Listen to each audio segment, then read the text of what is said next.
Hi everyone, welcome back to my channel. So today we'll be going through another tutorial on the fx-CP400 Casio Classpad calculator. So today we'll be going through the Maths Methods Unit 3 and 4 Cambridge Chapter 4 Extended Response Question 3. So in this particular case, it's a hemispherical bowl of radius 6 centimeters containing water. The volume of water in the hemispherical bowl, where the depth of the water is x centimeters, is given by volume equals to 1/3 of pi x squared times 18 minus x centimeters cubed. Part A is find the volume of water when x equals to 2, and x equals to 3 for part 2, and x equals to 4 for part 3. For part 3. So let's get into it on the calculator. So here I've got a fresh new page, and then we just basically type everything in. So let's just do that. So we got V. So basically, you first bring up your keyboard, and then you can go on to ABC, and then type the in capital letters, and then go for V, and then you just go equals to let's see, so 1/3, so 1/3 of pi. So 1/3 of pi, 1/3 of pi. So with pi, so pi is in math one. So if you have a look, it's in math one for pi, which is just over here. This one here, that's the pi, and then that's the fraction here for the 1/3.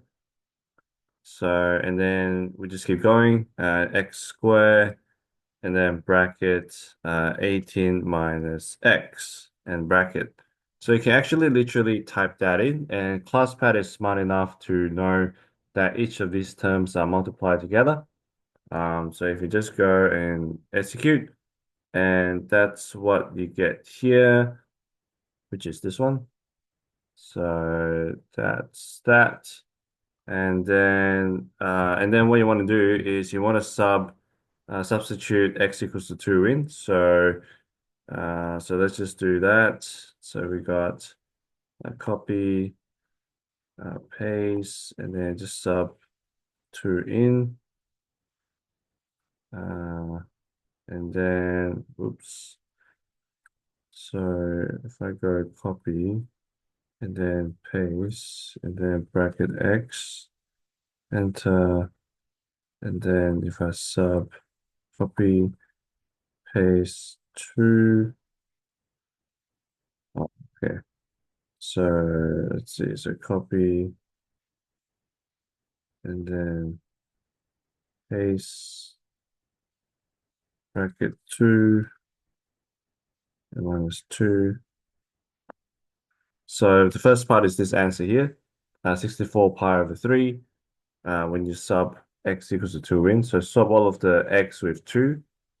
And then for the other one, for part 2, so you just copy, paste, and then substitute x equals to 3. So x equals to 3. Then you get 45 pi, so that's the answer for that one. And then for the last one, so copy, paste, and then substitute x equals 4. So x equals 4, and that's your answer for that one. So that's part A, part 1, part 2, and part 3 for question A. So let's quickly write that down. So I'll just bring up my screenshot here. Okay, so this one, part A, question 1, we got x equals to 64 pi over 3. And then for part 2, we have 45 pi. And then the last one, we have 224 pi over 3. Okay, so one other thing I wanted to show you was in case you get a decimal answer, so let's say your calculator shows this and you want it in exact form, So what you can do is you can just select this decimal here. So press on that until you get standard, and that way you'll get the exact value. So once you select standard, just press execute again, and then you'll get the exact answer. So, okay, let's take a look at question B. So question B is to find the volume when the hemispherical bowl is full. So in this case, be careful of this question here. We have a hemispherical bowl of radius 6 centimeters containing water. So in this hemispherical bowl, so it's actually meant to be in 3D, but this is just the side view of the hemispherical bowl.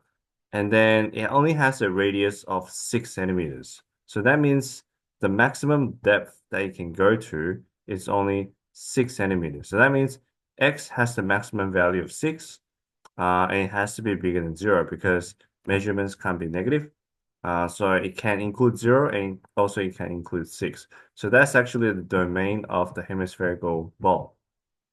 So, and for part B, if you want to find the volume when the hemispherical ball is full, we just substitute X equals to 6 in our equation. So what is the volume when X equals to 6? So let's just quickly do that on the calculator.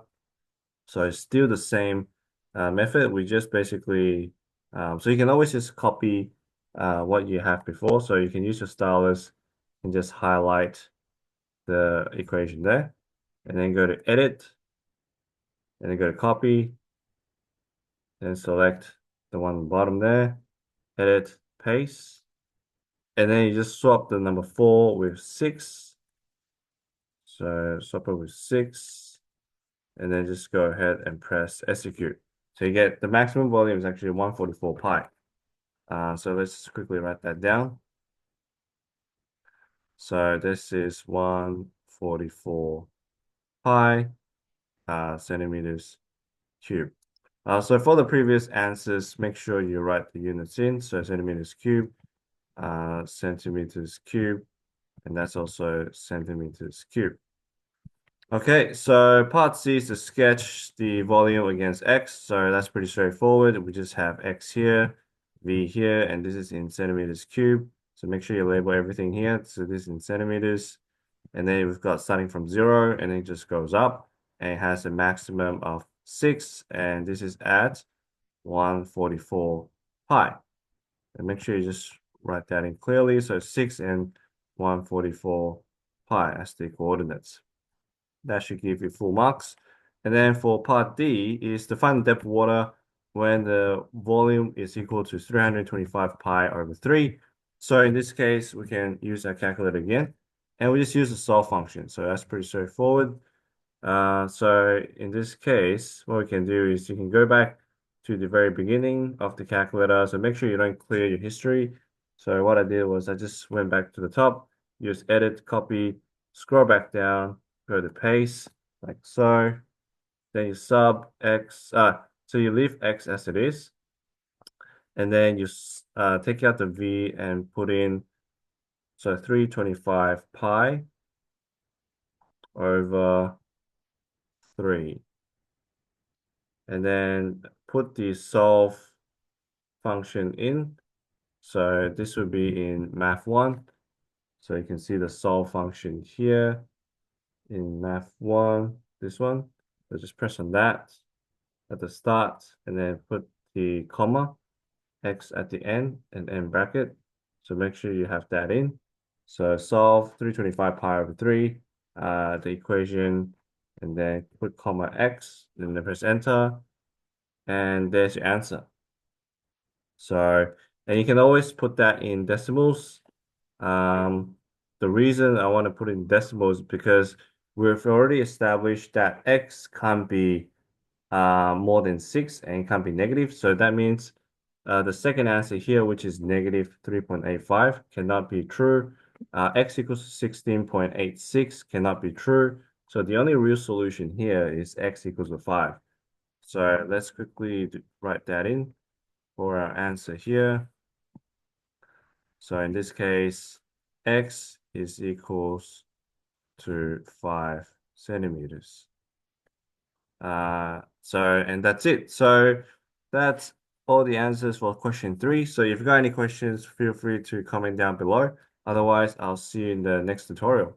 Okay, I'll see you later.